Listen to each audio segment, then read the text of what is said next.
السلام عليكم ورحمة الله وبركاته. بسم الله الرحمن الرحيم. الحمد لله رب العالمين وبه نستعين ونصلي ونسلم على أفضل الخلق أجمعين نبينا محمد وعلى آله وصحبه والتابعين ومن تبعهم بإحسان إلى يوم الدين وبعد. We commence by praising Allah subhanahu wa ta'ala, sending complete blessings and salutations upon all the messengers who were sent from the time of Adam, may peace be upon him, going down through to the Prophet Abraham, may peace be upon him, Ishaq and Ismail, may peace be upon them, the Prophet Yaqub or Jacob, Joseph and all the messengers who had come, including Moses and Jesus, Musa alayhi salatu wassalam, Jesus may peace be upon him, Isa alayhi salatu wassalam, and the Prophet Muhammad sallallahu alayhi wasallam, the final of all these messengers. And we ask the Almighty to bless all their companions and those who sacrificed with them in a way that the goodness was preserved and delivered to us. And we ask the Almighty to bless every single one of us and to grant us goodness and to keep us on the pure path and to keep us from those who have contentment in this world and who shall be from amongst those who have happiness in the life after death. Beloved brothers and sisters in Islam, it is indeed an honor to be here this evening. The topic of discussion that I was given is, what is Islam all about? And I will dive straight into the topic, speaking about the pillars of Islam and Iman. But firstly, to tell you what is the meaning of Islam. Islam has a dual meaning. The first is submission and the second is peace. The idea is when you submit, you attain peace. Submit to what? Submit to revelation of your Maker. We believe that we were created, the first of our species was known as Adam, may peace be upon him, and the second was known as Eve or Hawa, may peace be upon her. And we believe that the Almighty created us with a purpose. What is this purpose? He says it in the Quran. وَمَا خَلَقْتُ الْجِنَّ وَالْإِنسَ إِلَّا لِيَعْبُدُونَ. I have not created mankind or jinnkind except so that they may worship me. One may misunderstand this and think that worship me refers to constant prayer or refers to constantly being in the remembrance of the Almighty as in verbal remembrance. That is not what is meant here. That is part and parcel of it. But constantly being conscious of the fact that you are returning to your Maker, and whatever you do should be within what makes the Maker happy. Someone made me, and what do I call him? Very interesting, very important. He is my Maker. I owe him my worship. And I owe him my existence. I owe him everything. So what should I call him? I need to call him something. So in the Hebrew language, he is referred to as Elohim or Eloha. In the Arabic language, Allah, derived from Aliha, Ya'lahu, which means to worship. So Allah means the worshipped one. So when we say Allahu Akbar, we are saying the worshipped one is the greatest. One might ask you, who is the worshipped one? The answer is in the first verse of the Quran. Alhamdulillahi Rabbil Alameen, Ar-Rahmanir Rahim, Maliki Yawmiddin. All praise is due to Allah. Who is He? Lord of the worlds. The term used is Rabbun. Rabb is a very short Arabic term, but it refers to something very large, very big. It has a deep meaning. It means creator, nourisher, cherisher, sustainer, provider, protector, curer, one who is in absolute control of every aspect of existence. We call him Rabbun, and he is the worshipped one. So the one whom I'm going to return to, I call him Allah, the worshipped one.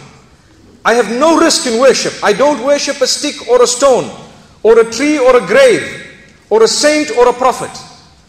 Acts of worship are only rendered to whoever made you. Hence, I will put my head on the ground 5 times a day, several times during those 5 times.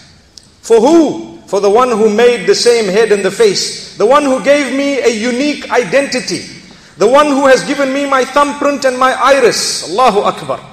So I put my head on the ground for him alone.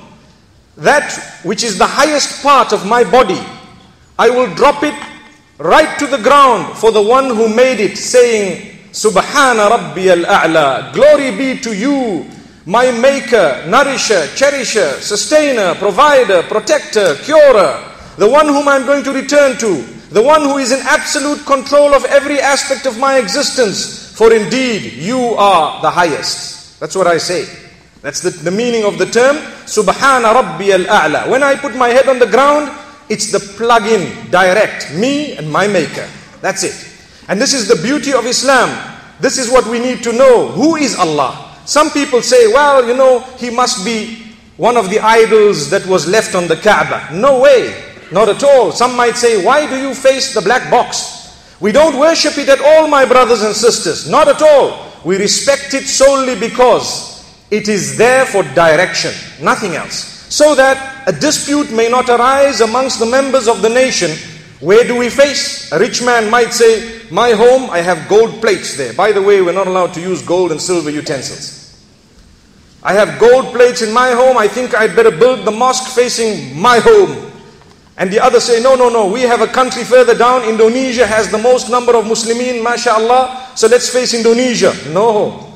In order to solve the matter, resolve it, Allah decides you will face Mecca. There we are. Prior to that, you would face Jerusalem. So, it is not because we worship Jerusalem or Mecca or worshipped it. No. It is solely to create uniformity and so that there will be no dispute amongst the ummah. May Allah subhanahu wa ta'ala grant us goodness. And this is why, if you're not sure where Mecca is and you happen to be somewhere, your duty is to try. And if you have prayed facing in the opposite direction by mistake, your prayer is still valid for as long as it was an error. And that goes to show we don't worship the box. May Allah subhanahu wa ta'ala grant us goodness. One might ask, why do you circumambulate that box in an anti-clockwise motion? We will say we join the rest of the creatures of the Almighty, the planets and everything else which move in that rotation, and we become one of those who do what the Almighty instructs us. May Allah subhanahu wa ta'ala grant us acceptance. We need to be in sync with the rest of the creatures of the Almighty. So Islam, to submit. When you submit, you achieve contentment. Naturally, you will have to have many rules and regulations to achieve contentment. One of the biggest issues that are raised today, or the issues that have been raised today, the issue of a woman covering herself modestly. Islam has defined what modesty is. And at the same time, it is for a reason. You will achieve greater happiness and contentment in your home, your life. Those who are attracted to you will be attracted for the right reasons, not for the wrong reasons. It won't take you half an hour to tug up before you greet someone at your door. No. You're a Muslimah. You get up and people will judge you not because of the shape you have, a figure like a trigger. No. That's not what people will judge you for. Because tomorrow when you give birth, the trigger might be pulled. Allahu Akbar. May Allah grant true beauty to our sisters. Ameen. So this is why, my brothers and sisters, Islam asks you to dress in a way that those who are attracted to you would be attracted for the right reason, for who you are, what you stand for, the sacrifice, the sincerity, the heart that lies within. Because if people love you for what you look like, they have loved you for what is on you. What is on you may depart. Then they will look for someone else who has what you had, and then the marriage breaks. And if they married you for your wealth or your car or your accessories or your watch or your phone, and if that was cool and that's why they were attracted to you, they are the most foolish people, because they've been attracted to that which was not on you but which was around you. So they've married your surroundings. That's what has happened. And the day that disappears, wow, they're looking for another guy with a Ferrari. Allahu Akbar. May Allah protect us. I come from a city known as Harare, but there's no Ferraris there, don't worry. My brothers and sisters, what we need to realize, you marry someone for what lies within. Character and conduct develops. Spirituality also develops. As you become older, you become a better person. Does your spouse realize that, consider that, recognize that, acknowledge that, and appreciate that? If the answer is yes, 50 years later he says, oh my darling, Even the moon looks ugly when you are around. I think some of us will say, it's just a joke. He could be serious. Believe me, don't take for granted the statements of your spouses. So in Islam, there is a reason why you need to be dressed in a specific way. We believe we should be dressing similar to the Mother Mary, may Allah's peace be upon her. I did not see her in hipsters and tighties, not at all. And the images of her were not made by the Muslimin, they were made by others. The same applies to the beard that is grown by the men folk. We are following the example of all the messengers. Not a single messenger, Moses, Aaron, Abraham, Lot, whoever else, David, Solomon, all of them who were the top of the notch, meaning good people, really brilliant people, shining examples, including Jesus, may peace be upon him. All of them had beards, none of them were shaved, not one. So we try to emulate that to the degree that I have been looked at in rural Zimbabwe and they say, has Jesus come? Wow. Allahu Akbar. May Allah grant us goodness. These images were not drawn by us, but it's a reality. So we are living the living example of all the messengers, including the Prophet Muhammad, may peace be upon him. And in Islam, we firmly believe the more you submit, the more contentment you will taste. May Allah grant us contentment, happiness in this world and the next. So this is the meaning of the term. And I'm sure we would all have learnt that Islam has 5 pillars. It is built on 5 pillars. So to put you into the picture, when we talk of the pillars of Islam, we are talking of things that can be seen with the eye. I can tell if people have followed the 5 pillars of Islam. But there is something known as Iman, which has 6 pillars, and some have taken it to 7. I'll mention them in a few moments. Those pillars cannot be seen. Iman means belief. That's the meaning of Iman. And Islam means submission. So if you have submitted, I can see that. If a person is praying 5 times a day, one of the pillars of Islam, I can see that. If a person is giving alms to the poor, it's something physical. It can be seen. The poor person knows, or at least they would know, the people around may know. If someone is uttering the declaration of the faith, people would be able, subhanallah, to know that this person has uttered the declaration. Whether they believe it in their hearts or not is between them and the Maker. That is known as Iman and belief. So this is why the first pillar, the Shahada, I bear witness that there is none worthy of worship besides the worshipped one. Who is he? We call him Allah. Now do you know what it means? The worshipped one who made me, nourished, the one who is in control, nourisher, cherisher, sustainer, provider, protector, curer, and so on. And I bear witness that all the messengers who have come were upright men, unlike what others believe, that Lot committed this sin and Solomon did that and David did this. In Islam we believe no, the ambassadors of the Almighty were the most upright in their nation. So we believe they were those who were rightly guided. The Quran says to Muhammad, peace be upon him, أولئك الذين هدى الله فبهداه مقتده. Those messengers were guided by the Almighty, so you follow the example of their guidance. Amazing. So these were powerful people. Jesus, a powerful man, he was given the miracle of the Almighty. So many miracles. The first was his birth. Amazing. He was born through a female without the involvement of a male, by the miracle of the Almighty. That's what we believe. Just like Adam, may peace be upon him, was born, or should I say, was created without the involvement of a male or female. Eve was created through a male without the involvement of a female. Jesus was created through the involvement of a female without that of a male. And all of us, male and female. So these are the 4 probabilities and possibilities that have all been shown to us by the Almighty. May the Almighty grant us understanding. And we believe that we are all part and parcel of the creatures of the Almighty.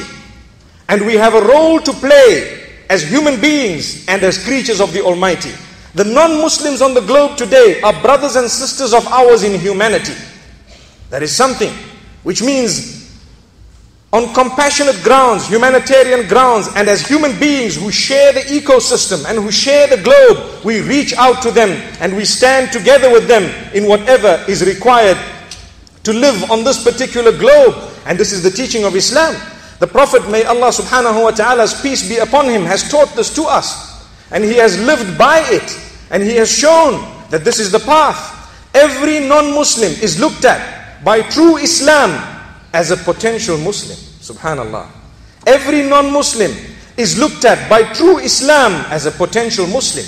So these are some of the miracles that Islam has taught. Amazing. And this is why we say, when a person accepts the faith and they understand the 5 pillars, we see them uttering, I bear witness that there is none worthy of worship besides the worshipped one, Allah. And I bear witness that Muhammad, may peace be upon him, is the final messenger, and he is the worshipper of Allah subhanahu wa ta'ala. So they've uttered it, that's one thing. The second, they would pray 5 times a day. That's a pillar of Islam.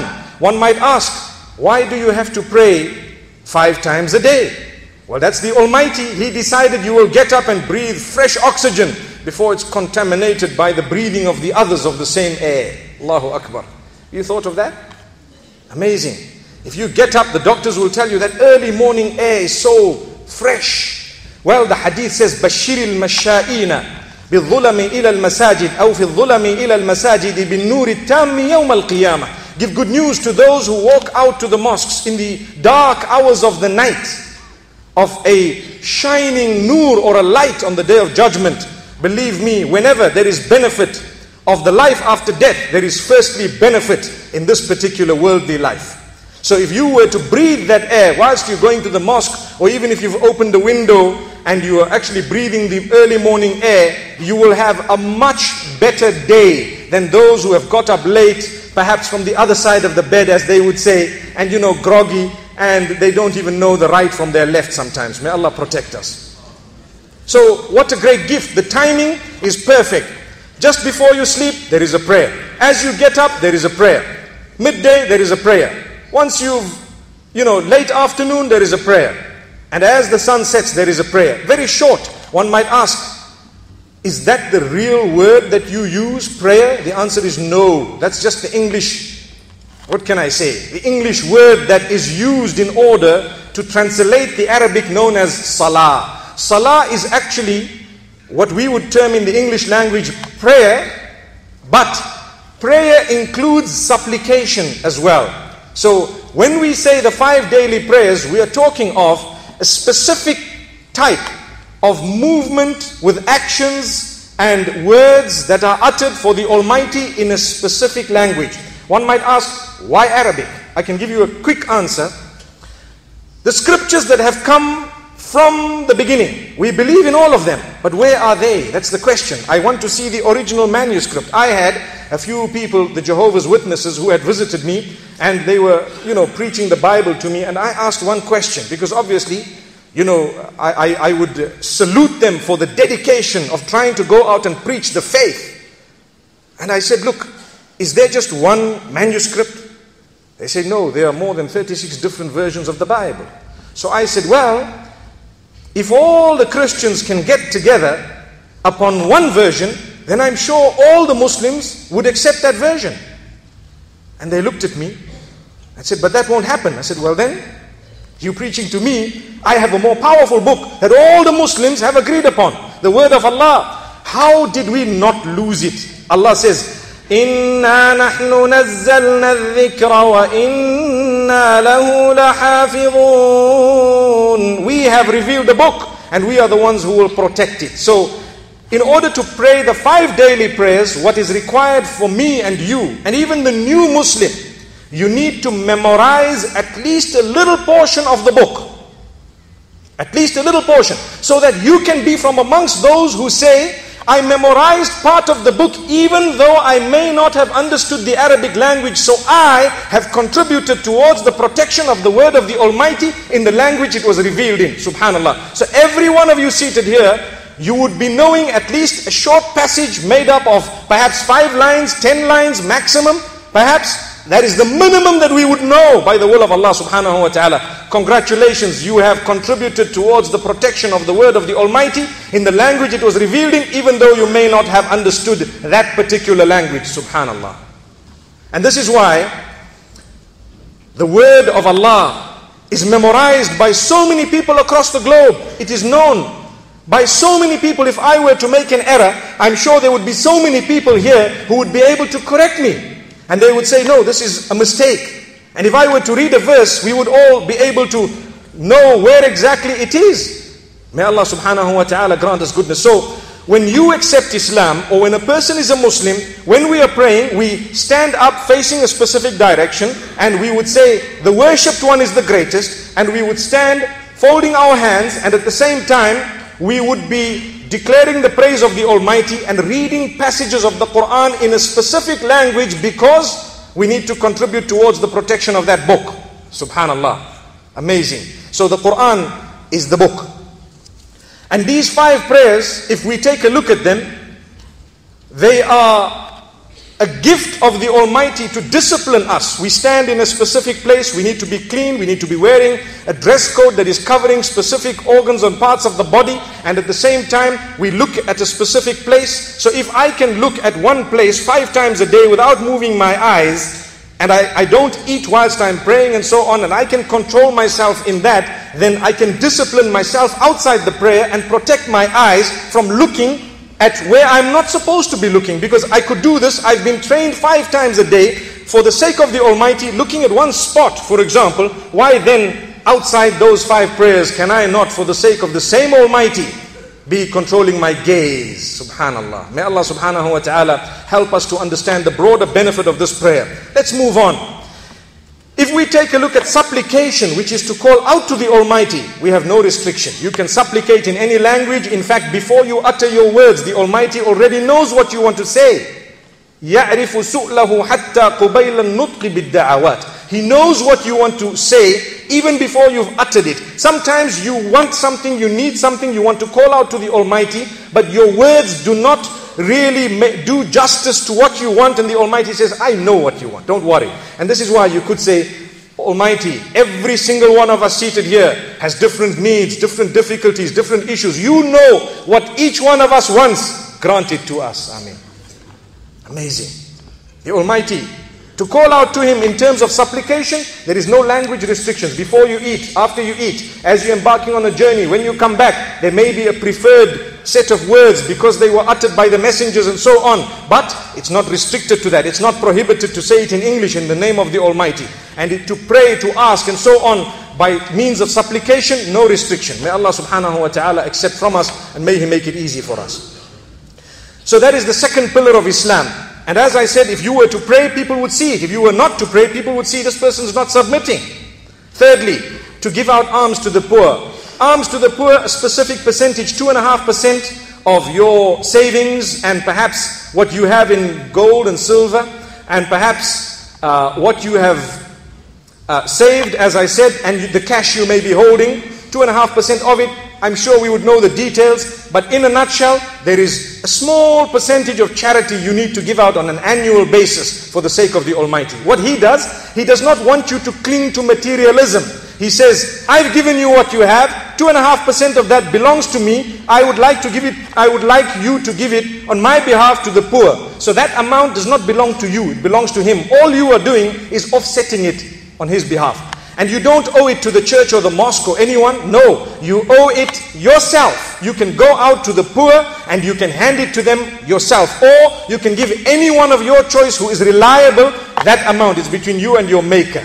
Unlike other faiths, sometimes you owe it to the priest or the rabbi or whoever else it is. In Islam, it's your duty, you and your maker. And on top of that, voluntary charities, no limit to that. May the Almighty accept our charities, and may He accept from us that which we give for His cause. Bearing in mind that a charity in Islam does not stop at what is monetary. No. But even to smile is a charity. Smile, mashallah. Show your dentures. Show your teeth, inshallah. May Allah subhanahu wa ta'ala grant us goodness. Even if you're showing your dentures, it's an act of worship. My brothers and sisters, mashallah, we thank the Almighty. Or should I be more realistic, mashallah? Even if you didn't have teeth, to smile is a charity. Allahu Akbar, Allahu Akbar. May Allah subhanahu wa ta'ala grant us strong teeth, and may He make us chew the right food. Ameen. So my brothers and sisters, this is the charity. Then we have a pillar of Islam known as fasting. We fast for many reasons. Do you know today the medical benefits of all these pillars of Islam are being researched? Amazing how when you put your head down in prostration in salah, you're actually curing yourself of heart disease. Did you know that? It's the only position you can comfortably get into as a human being, whereby your brain is lower than your heart. Allahu Akbar. And the gravity would actually make it easier for it to pump. And now the oxygenated blood getting to your mind and your brain, you feel fresh and you're okay. And if you're used to praying like that and spending time in prostration for your Maker, you find yourself a very healthy person. And if you're not used to it, your head begins to throb initially. Don't worry, get used to it. The throbbing will go. May Allah grant us goodness. May He make us more used to putting our heads on the ground and not just darting ourselves down as though we are chickens pecking the ground for grains. Allah protect us. So, if you look at fasting, we fast for the month of Ramadan. Sometimes non-Muslims look at us, you fast for the month, I'll be dead by then. No, it's from dawn to dusk every day. Simple. It has a lot of goodness for your health, and spiritually, as soon as the month of Ramadan enters, ask the Muslims, they will tell you there is a different spirituality. It is so elevated that you would need to be a submitter in order to feel it. Subhanallah. Amazing. And thereafter, you would have compassion, because when you're hungry, you reach out to the poor. You have food you're staying away from. For 1 month, you're staying away from food and permissible sexual desires and so on, from dawn to dusk. That should help you protect your chastity outside that month. If I could do it for 1 month, why can I not do it for the rest of the 11 months? Number one. Number two is, if you can protect yourself from eating what is otherwise permissible for 1 month of the calendar, why can you not protect yourselves from eating that which is prohibited for the rest of the 11 months? Amazing. And thereafter, you would also be able to reach out to the poor. I have food, but I'm not eating it. What about those who don't have the food? So this is why a lot of people tend to give out the charities in the month of Ramadan. The hadith says, كَانَ أَجْوَدَ مَا يَكُونُ فِي رَمَضَانِ حِينَ يَلْقَاهُ جِبْرِيلٌ فَيُدَارِسُهُ الْقُرْآنِ. The Prophet Muhammad, may peace be upon him, was a very generous man. He was more generous than the wind that would blow. When wind blows, its generosity is such that everyone feels it. So the Prophet Muhammad, may peace be upon him, his generosity was immense. And in the month of Ramadan, it was even more, because the angel Gabriel used to come to him and they used to learn the Quran. They used to read the Quran to one another. Amazing. What a beautiful saying of Muhammad sallallahu alayhi wasallam. Thereafter we have the Hajj. If you can manage and you are able, it's a pillar of Islam. Why go on the Hajj? The reason is, the Prophet Abraham was the father of all the prophets who came after him. He sacrificed after he knew his Maker. He worshipped his Maker. If you were to read the verses of the Quran, he identified his Maker and he said, I worship whoever created the sun, the moon, the stars, myself and every other aspect of creation. I worship whoever made everything, and I know that He is one. Because if there was more than one, they would have had a dispute at least once. No dispute. There is one supreme Maker and deity, and that is whom I worship, and I will put my head on the ground for him. And then Allah spoke to him, and Allah says, Oh Ibrahim, we love you. We have taken you as a Khalil, as a very close friend. And then he was given instructions. The Bible makes mention of some of these. The Quran makes mention of some of these. And he was instructed to sacrifice his son.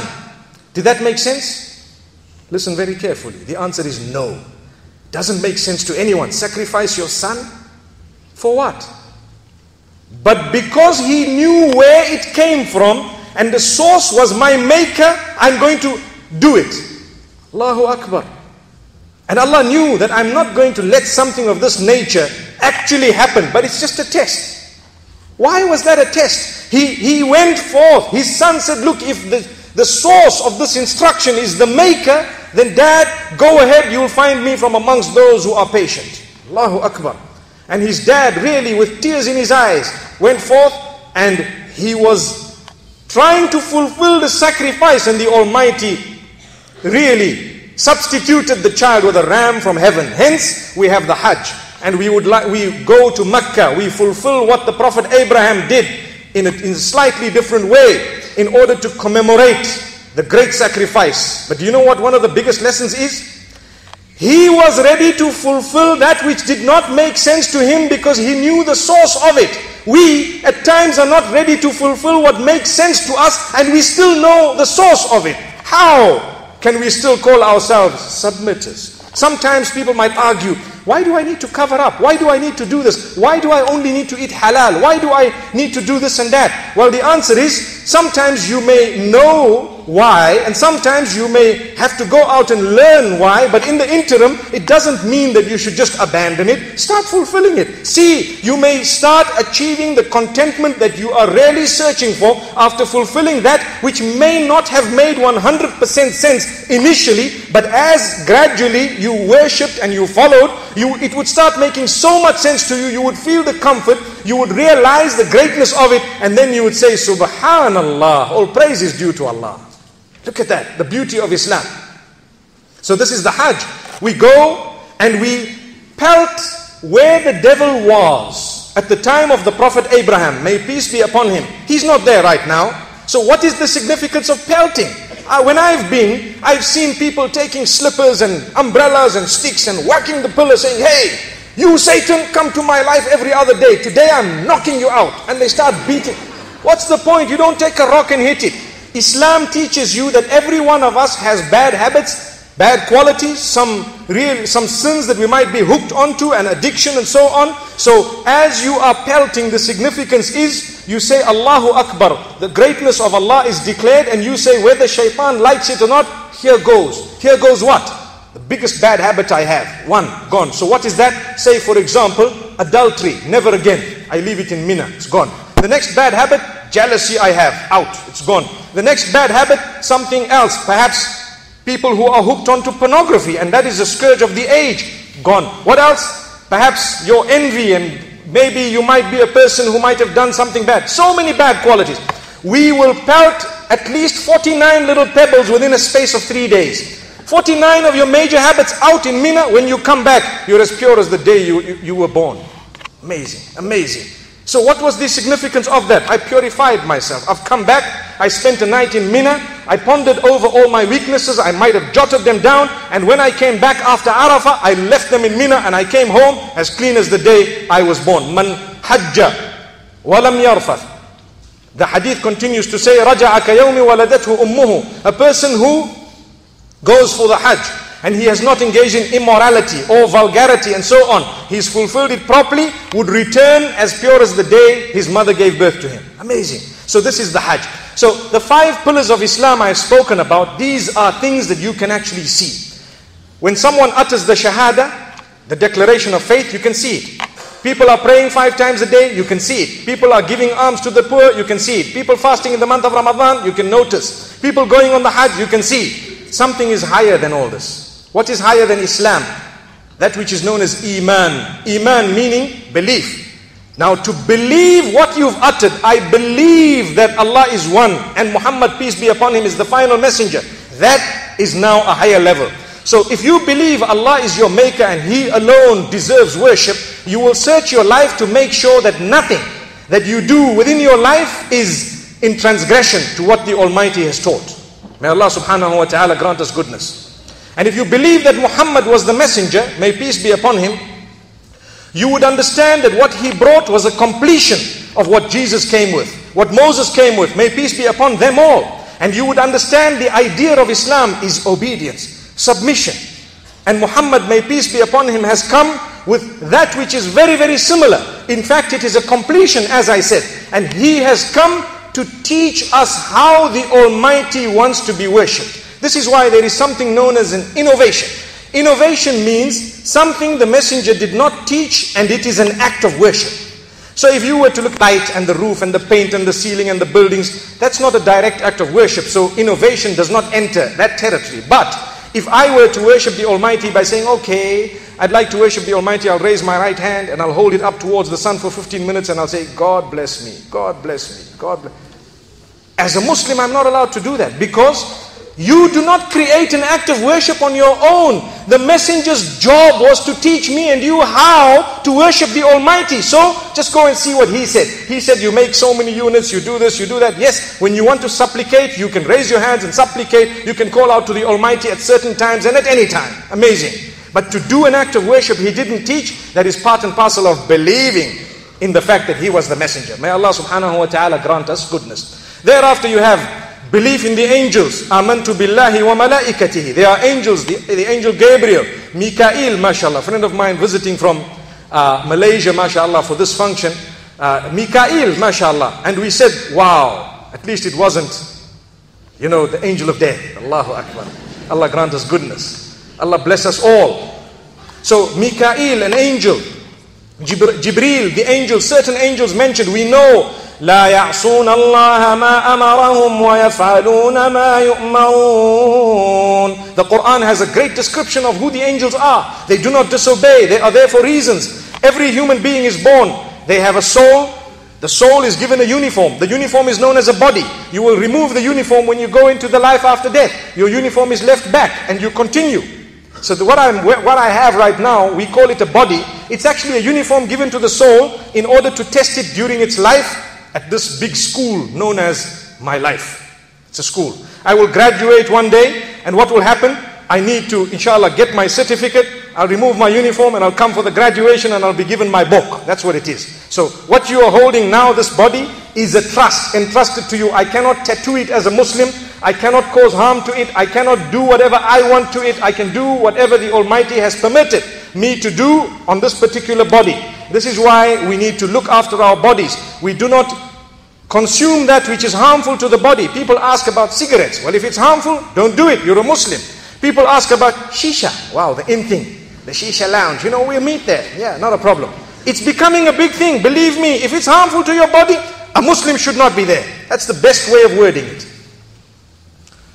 Notice I'm not saying it's haram, because we know what it is. But at the same time, I'd rather tell you, you're a Muslim, don't go there. Come on. You're harming this uniform of yours. You're burning. Imagine a few days ago we were here, Tawheedul Islam Girls High School. Top school, mashallah. And look at them, dressed, spick and span, mashallah. Imagine uniform, and each one is making holes in the uniform and pitch up the next day at school. How? I got a hole. I drew a little cartoon on my uniform. They'll kick them straight out of the school.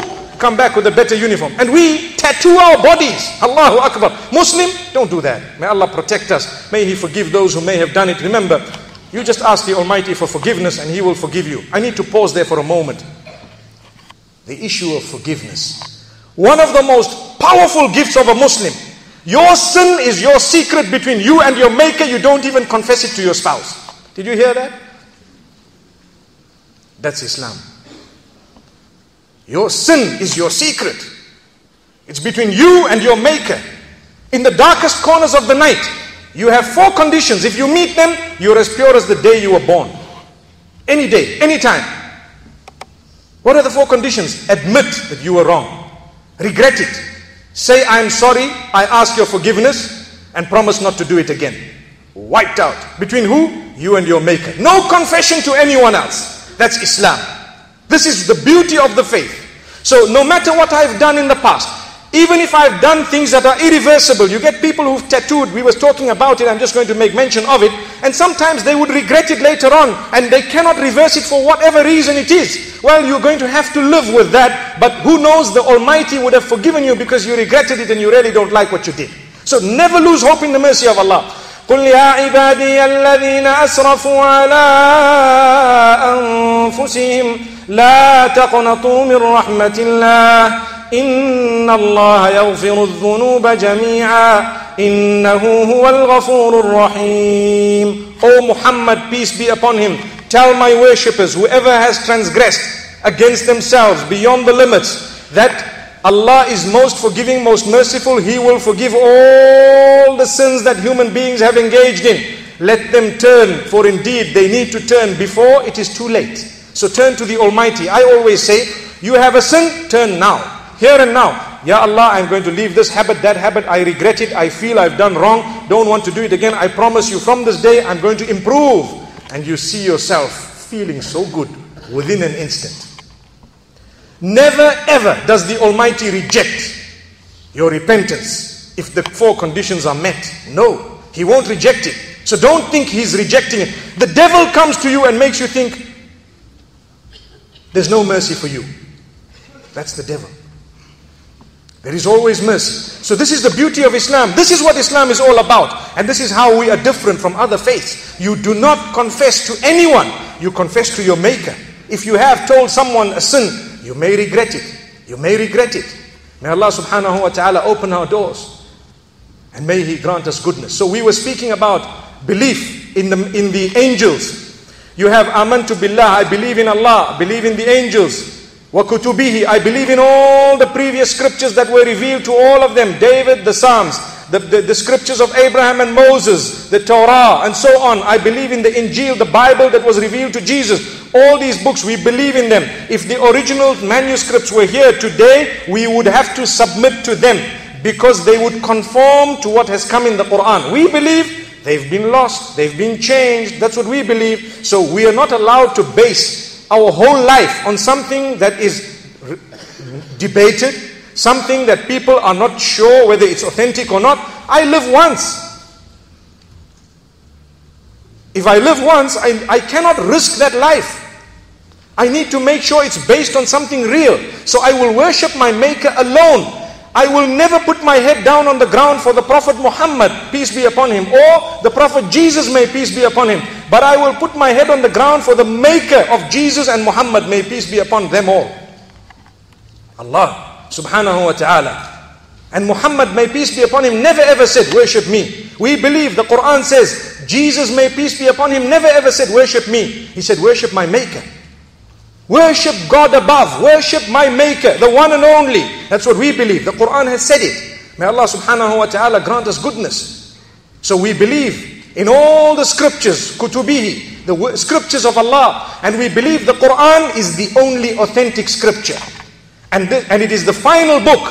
And in it, there is a sharia. There is a set of code, or should I say, conduct and rules and regulations that we will abide by. So one might ask, well, your laws are slightly different from the Jewish laws. Let me explain to you very briefly. When it comes to rules and regulations of how to lead your life, it changes with the changing of time, and each messenger came with something slightly different. But when it comes to belief, it was always the same. Every messenger taught that there is one God, and the angels and the books, good and bad fate comes from the Almighty. You're going to die, there's going to be resurrection, there is heaven and hell.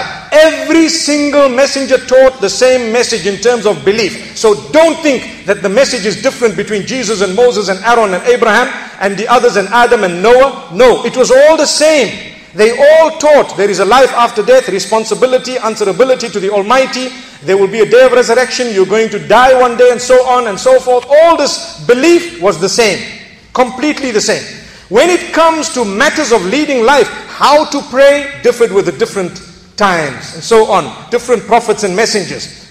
Some of the rules and regulations regarding dietary restrictions and so on changed with the changing of time. It is known as sharia. Sharia meaning the law that will govern how you lead your life. That will change with the changing of time. So Muhammad sallallahu alaihi wasallam was sent the Quran, which has two things in it in this regard.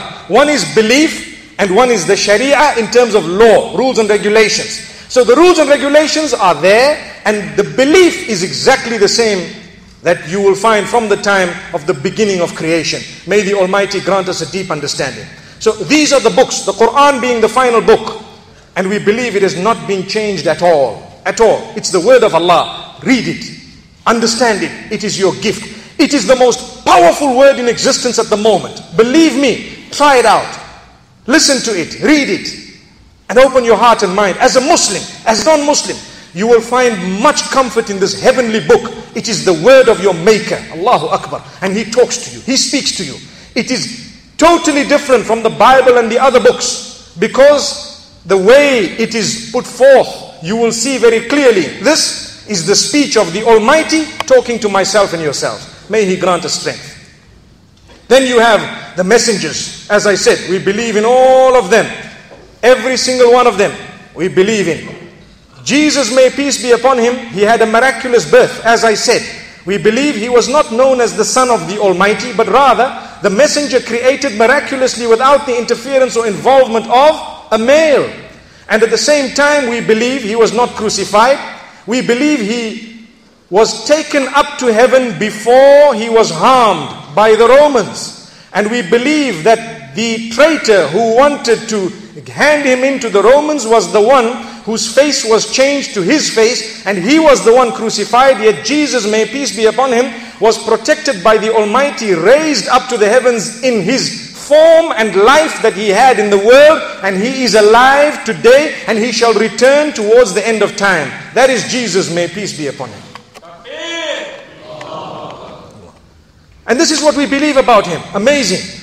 And we believe he had miracles. The Quran makes mention of how, by the will of the Almighty gives this power to his messengers. He could cure those who were sick and ill by merely passing a hand over them.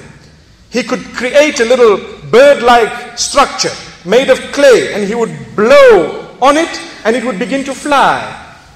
A little bit of food would be sufficient for a lot of people. That's a miracle of the Prophet Jesus. These are mentioned in the Quran. And guess what? They're mentioned in the Bible as well. Amazing. So we also believe of the miracles of Jesus, but we say we worship the Lord of Jesus. We don't say Lord Jesus, we say the Lord of Jesus. Subhanallah. May Allah subhanahu wa ta'ala grant us goodness. If I were to say, oh Moses, cure me, do I know that Moses owns cure?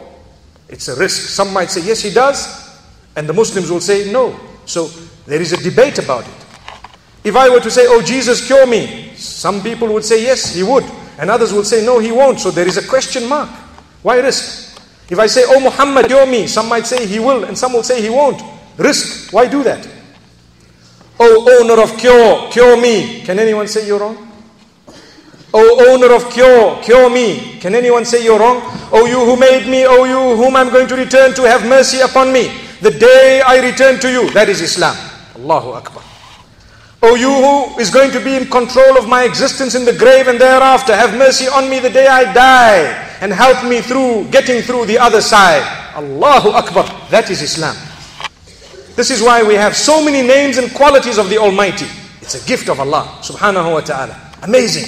How many of us don't even know the power of the religion, the power of the deen? We worship Allah alone. And we should understand and realize when we say Allah, we're talking of the worshipped one, the one who made me, the one in whose hands cure lies. So I say, oh owner of cure, oh you who hears my prayer, hear my prayer. Oh you who answers the call, answer me. Allahu Akbar. No risks involved. I'm living once. I'm not prepared to risk anything. I'm not going to say, oh Muhammad, cure me. Oh Jesus, cure me. Oh Moses, cure me. Because I believe, oh owner of cure me. Oh you who made me, grant me. And so on. May Allah subhanahu wa ta'ala grant us goodness, and may He make us from those who understand and realize. Now if we move further, we will notice when we speak of the messengers of the Almighty, there is a fine line between worship and respect. We respect them right to the limit of respect, but we do not render a single act of worship for any messenger. So we will send blessings and salutations upon the messenger and the messengers, and we will pray for them, and we will, there are so many words of praise we may utter regarding them and so on, but we will never ever render an act of worship for anyone besides He who made me, because that's why He made me. He would like to see who has better deeds. He says in the Quran, Surah Al-Mulk, الذي خلق الموت والحياة ليبلوكم أيكم أحسن عملا. He has created death and life in order to test you who has better deeds. So I'm in competition with you and you are in competition with me. But the reality is all of us can achieve the same rank. I need to do good deeds. Allah says, وَفِي ذَلِكَ فَلْيَتَنَافَسِ الْمُتَنَافِسُونَ. You want to compete about something? Instead of competing who has a greater salary and who has a better car and a better home and much more in terms of material enjoyment in this world, instead of competing for that, compete for the pleasure of the Almighty. And you see what you will get. Because money does not buy everything. Money will never buy you contentment. It won't even buy you your sleep, let alone contentment. May Allah grant us good sleep, and may He grant us contentment. I don't mean fall off to sleep here and now, but inshallah later on this evening. So we believe there is a fine line between worship and respect. So we will respect, and we know that worship is only for the Almighty. May Allah subhanahu wa ta'ala grant us goodness. Let's move to the next pillar of Iman. So we said, وَمَلَائِكَتِهِ وَكُتُبِهِ. We believe in the books, the angels, the prophets, وَالْيَوْمِ الْآخِرِ, we believe there is a last day. A day when everything will come to an end besides what the Almighty wants. And we believe there is a judgment after that, resurrection after that. And the Almighty will judge between us. So let's not be very judgmental between ourselves. The Almighty has set aside a whole day, which is equivalent to 5 to 50,000 years of this life. Amazing. He has set aside a long day to judge between people. Why do we then assume his role and start saying, heaven, hell, heaven, hell? For what? Does it belong to you? It doesn't even belong to you. So who are you to judge and to decide where people are going? Come on. You might have a weakness that is apparent to everyone. Or that person might have a weakness apparent to everyone, and you might have 10 weaknesses that are hidden and far worse. Allah alone knows. So learn to love one another for the pleasure of the Maker. That's Islam. And one thing that's important to know about Islam, never judge a book by its cover. Islam is one of those books that people judge just by the cover.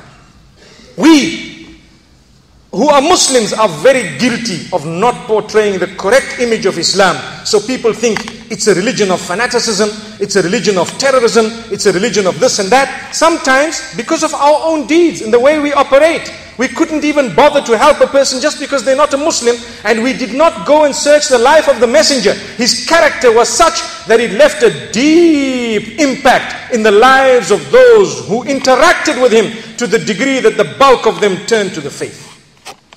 Amazing. With us, people who want to come towards Islam turn away from it. This is why I say, sometimes we need to ask ourselves, you have not been used to attract people to Islam. But what's worse than that is when you've been used to distract people from Islam. May Allah not make us from amongst those. Think about it carefully. If someone preaches to you and says, you need to frown when you see a non-Muslim, wallahi, they are talking nonsense. They don't know what they're saying. That's not Islam. Every non-Muslim is a potential Muslim. As I said, they are our brothers and sisters in humanity. And thereafter perhaps in faith as well. May the Almighty grant us really the true understanding of this deen of Islam, the religion, beautiful faith. So we believe that there will be a day of resurrection when we will get our books, a book of deeds. Each one of us, I can explain to you in a nutshell. We have a soul, the uniform is the body. With that, Allah has appointed one angel who guides us, and there is a Satan that comes to misguide us. So, every time as you attain puberty, every time there is something bad to be done, the angelic force within you will tell you, don't do it. And the satanic force will tell you, do it. The soul then makes a decision, either this way or that way. Whatever decision is made, that particular force wins. So if I have chosen not to do something bad, following the angelic force within me, in that case I have become spiritual. I am turning closer. The next time it becomes easier and easier for me to obey, for me to do that which pleases the Almighty, until I am known as a spiritual person. Until my spirituality can be felt. Because I am actually a person whom it's so easy for me to get up for my prayers, perhaps to be an honest person, good character, because I'm used to it. To abstain from anger and temper, which is an Islamic teaching to abstain from. So if I forced myself to abstain from it the first time, second time, 20 times, by the time I get to 25 times, I won't need to really force myself. It will be my nature. It becomes your nature. But if you've allowed the devilish force or the satanic force to win once, so when there was alcohol to be consumed, what happened? You just went ahead and drank it. The first time you might have regretted it. Oh, adultery. Wow, I don't know what I gained with that. The second time, felt it again, guilt. Third time, no guilt. Fifth time, 10th time, well, it was nothing to you. It was just like saying hello. Allah protect us. Why? Because the devil has overtaken you. Initially, the Almighty gave you that help and assistance, and you chose not to do that. You chose to throw the help away, the guidance away. This is why we say, it's up to you to fight off the devilish force. That is the battle. And then when you die, when your uniform is put aside and you go and meet your Maker, you will then be able to see the results. But I tell you, it is through the mercy of the Maker that we will all enter paradise. May Allah grant that to us. It's the mercy of the Maker. No matter what I've done, sometimes my deeds may not be pure enough, good enough for me to enter paradise. Perhaps, maybe, who knows? But the mercy of the Maker can make me get there by the will of Allah subhanahu wa ta'ala. So we believe there is a day of resurrection.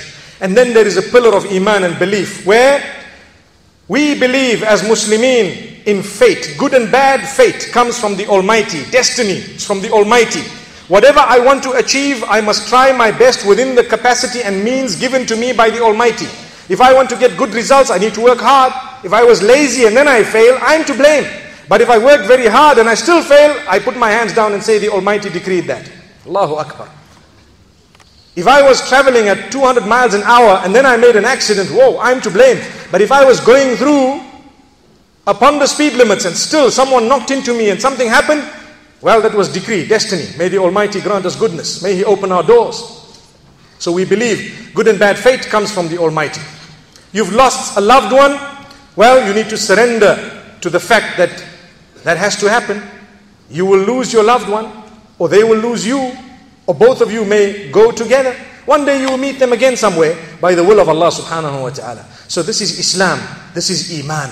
These are the pillars of Islam and Iman. Moments ago I said some take it to 7 pillars of Iman and belief, because some separate the last day and the judgment, 2 separate points. But we can bring it to one because it's referring to that which is after death. May the Almighty grant us goodness. A few more pointers important to make mention of. Islam teaches development of character and conduct and gives it preference to the degree that the Messenger says. One of the biggest points that will drive the people of heaven into heaven would have been their character and conduct. So if a person is holy, in the wrong way, which means they pray whole day, they read the Quran, they like to, be found in the mosque, they dress appropriately, they are always making mention of good things, but they treat people very, very badly and their character and conduct is unacceptable, in that case, they are minimizing their chances of salvation and goodness. That's what Islam teaches you. Because their good deeds will be given as payment to those whom they've wronged. That's what Islam teaches. And yet when you've developed your character and conduct and you've become a good person with a clean heart, the development of the interior, the removal of qualities like jealousy, hatred, envy and so on, and development of selflessness, development of love of one another, love of the creature, of the creatures of the Almighty, all creation and so on, that is what makes a Muslim. And sometimes we become oblivious of this. Sometimes we are guilty, really. We've developed ourselves outwardly, but we've forgotten the inside. So that makes a great chunk of a Muslim. May Allah subhanahu wa ta'ala grant us the ability to develop ourselves internally as well as externally. Then we have the Sharia I made mention of moments ago. People say, oh, barbaric. You know what? They cut hands, man. And you know what? They do this and they do that. Believe me, the Sharia is a set of laws that is divine. There's no loopholes in it. It's not as barbaric as the media makes it out to be. Not at all. No ways. In fact, it is there to protect 5 elements to the highest degree. Your brain to be protected. And under that, what would be prohibited is anything that knocks your head.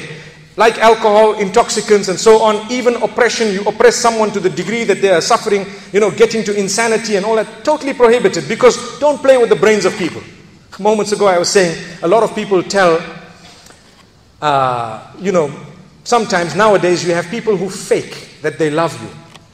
Because the most simplest words, I love you. Oh, that's just 3 sentences. Before we used to see a Rolex, a watch, a very expensive watch, say a Swiss watch.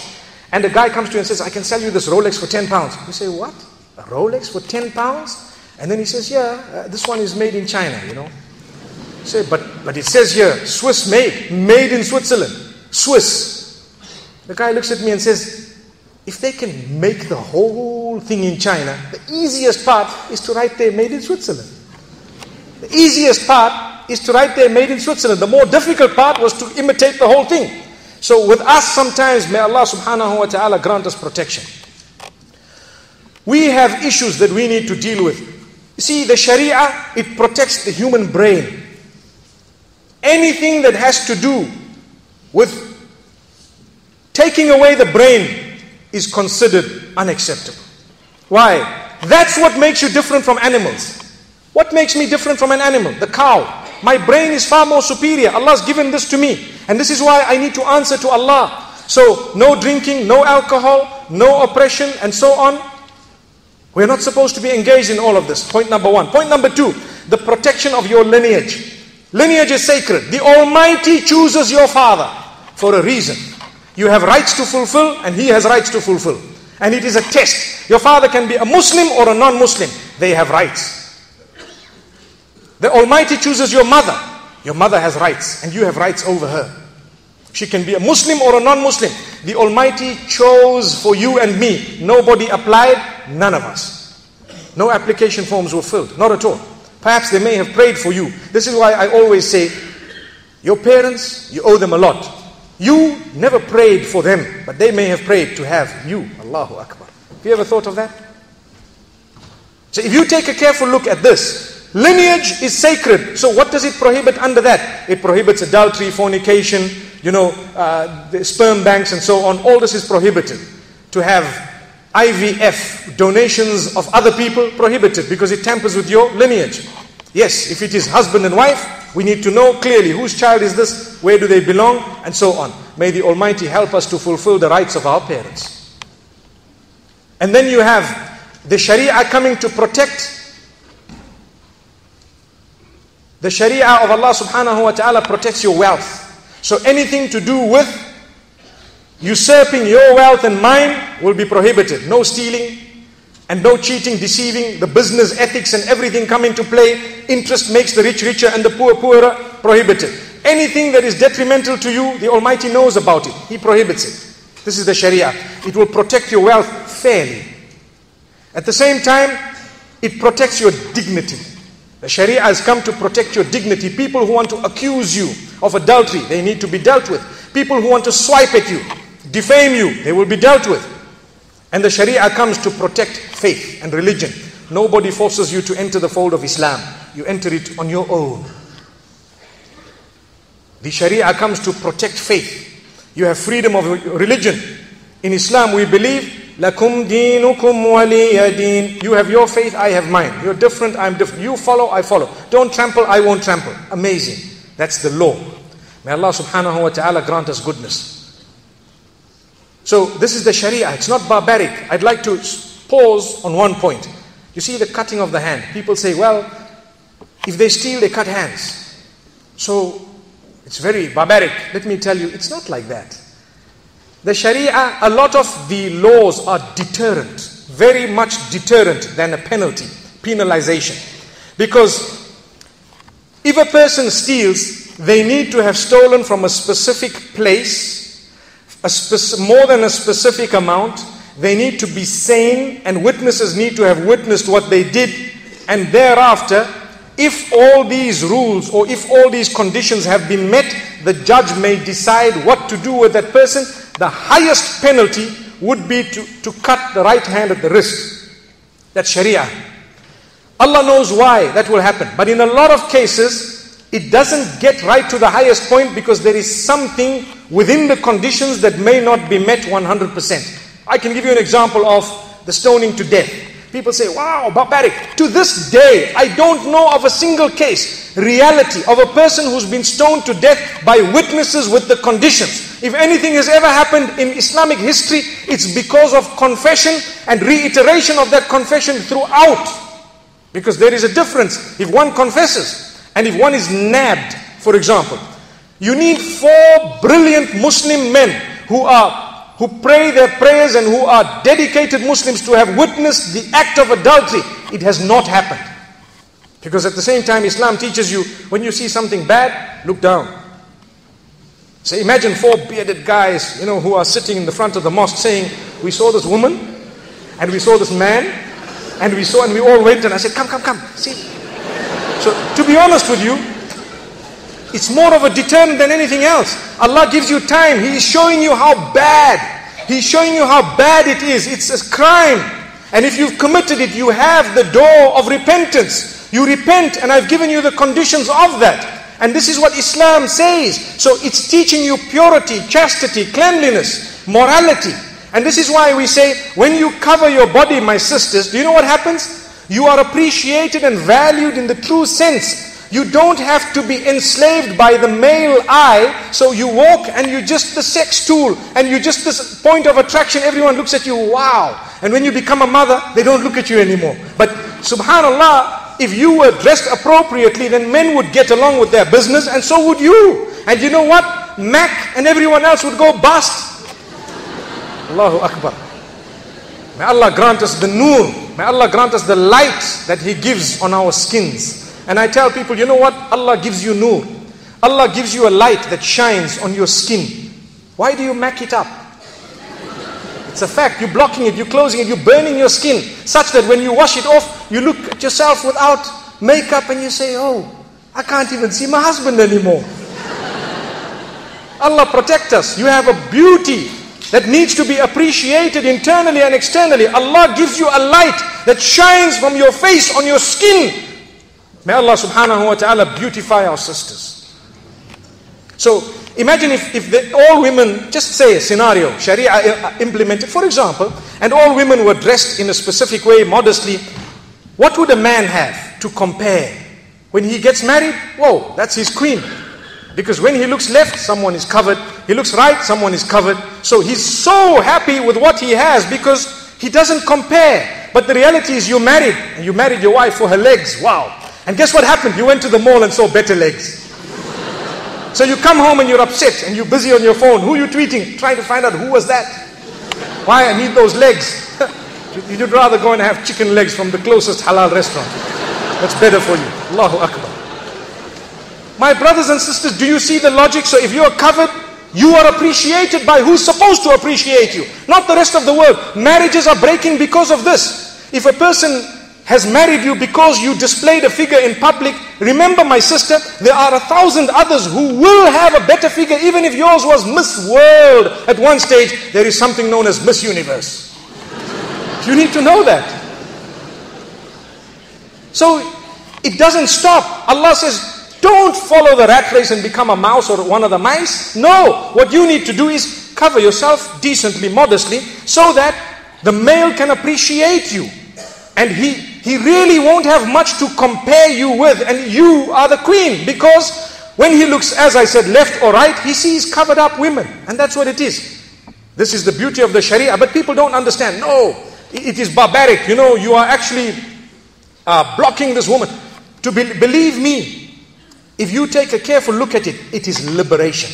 It liberates you. It makes you independent of the male. It makes you independent. You are yourself. And you are judged based on what your heart is all about. The sacrifice you've made at home. The love that you show. And you have a family that is so happy. We have lost values today. Look at the world. It's screaming and crying. Sometimes because we as Muslims have stopped dressing the way we're supposed to. Then we worry. But you know what? He's a womanizer. My sister, where did you meet him? What happened? How did you meet? It's interesting. Be honest. And you'll find out that, you know what? Well, he liked the way Head and Shoulders looked on my hair. Now that you were, you had delivered after pregnancy and so on, and you might have lost a little bit of hair, and things happen, and you might be still working on it. Well, Head and Shoulders works on somebody else's hair.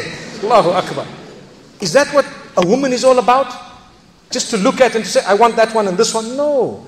A woman is to be respected. This is what Islam says. So if the world is portraying it differently and says that, you know what, this is barbaric, and wallahi, we look at it differently. And we say, my sisters, I'm sure those who are in hijab today, I don't think anyone's forcing you to do that. And this is something the West has misunderstood.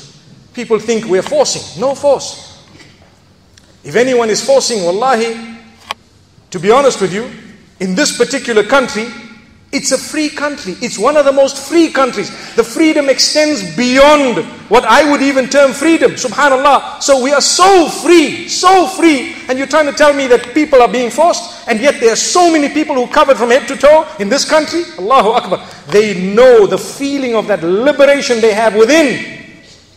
Unmatched. You need to first feel it. You need to know it. Once you have it, you will not trade it for anything else. Amazing. So, in a nutshell, this is Islam. Obviously, we've only spoken of a few aspects of it. I haven't looked at the clock yet. It says 1 hour and 9 minutes and 21 seconds. But amazing. I've touched on just a few aspects. What is Islam all about? You will still have to go and research much deeper and deeper. Remember, Islam is a knowledge-based religion. The more you know, the more you will love it. You need to know the pure faith. The less you know, don't blame anyone but yourself if you were to turn away. May Allah subhanahu wa ta'ala purify us, grant us goodness, make us from those who can develop their character and conduct. In fact, a point comes to my mind before I close. Extremely important point. What is halal? I'm sure we need to know. People say, wow, these people chant their magical slogans on the meat, so when we eat it, we want to be Muslims. That's not true. I've heard that in Africa. They say these people chant their witchcraft on all our animals, so why should we eat halal? That is the most foolish statement I've ever heard. All the creatures have been given life by the Almighty. Who is the giver of life? The Almighty. What gives me the right to take the life of a cow away? I don't have the right. So the Almighty says, well, under certain conditions you may be granted permission to take that life away in a specific way. What is that? If you really would like to eat, consumption, certain animals we've made for consumption. So I am not allowed to destroy the creatures of the Almighty for no purpose.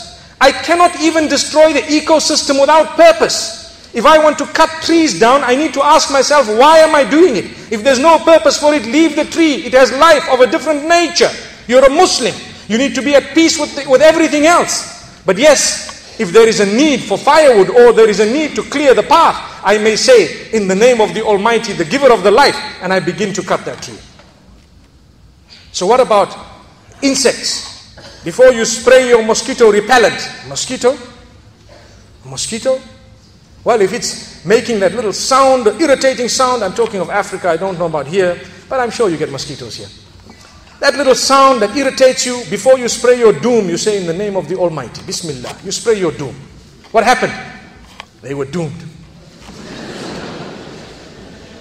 But that was for a purpose. You don't just go and destroy.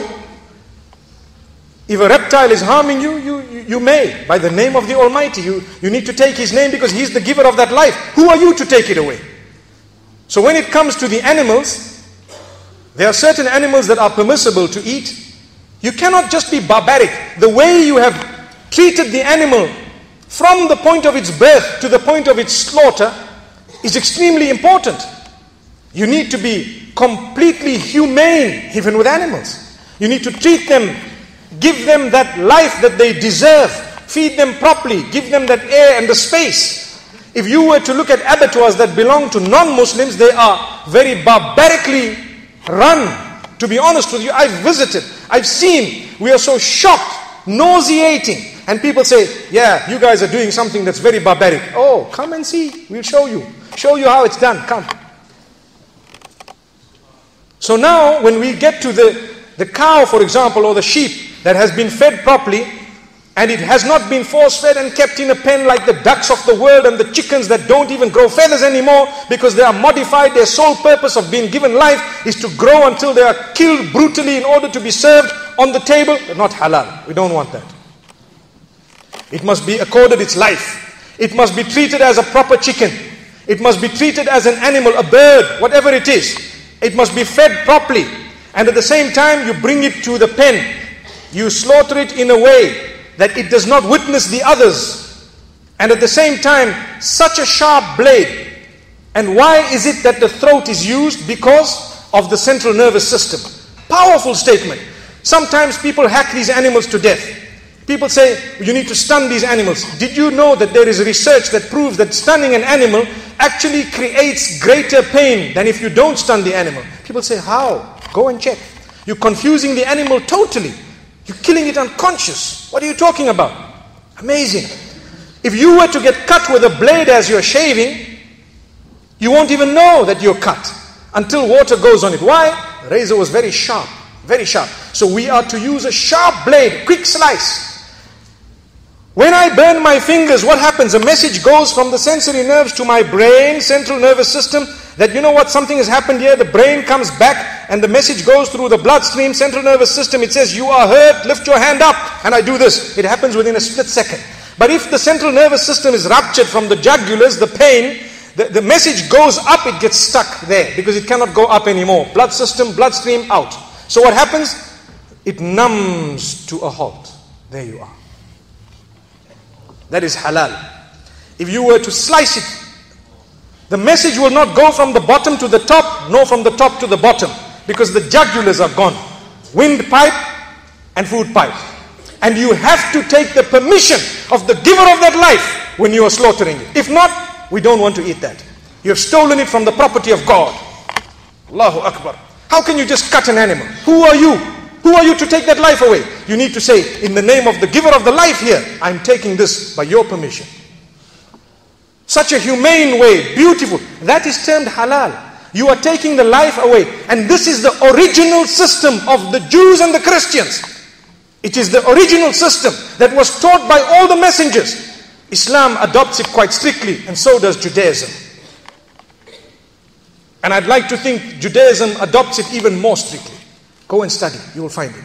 Same system. So why do people pick halal? It in fact is the most humane way. In fact, it is the way of being protected from horse meat. Allah protect us, yes. And the supervisors will ensure that things are happening. They will tell you, we guarantee you that this thing was done properly. And guess what? It's not a horse, my brother. Amazing. That is halal. May Allah subhanahu wa ta'ala grant my explanation, the understanding in your minds. It is a privilege and honor to eat something that was slaughtered by the name of the giver of the life. To say only for eating purposes, consumption, we took into consideration every rule that you have put. And we have actually fulfilled everything. So we hope we will now get the blessing of the food that we put into our mouth. If not, I'd rather eat the vegetables. May Allah protect us. Really. My brothers and sisters, it has really been an honor to be here this evening. I hope and I pray the few words I have said have been very educational and have given you a better picture of what Islam is. And as I said, you continue swimming. Knowledge is an ocean that has no coast. So continue swimming, inshallah, until you meet your Maker. May the Almighty have mercy upon myself and yourselves and entire creation.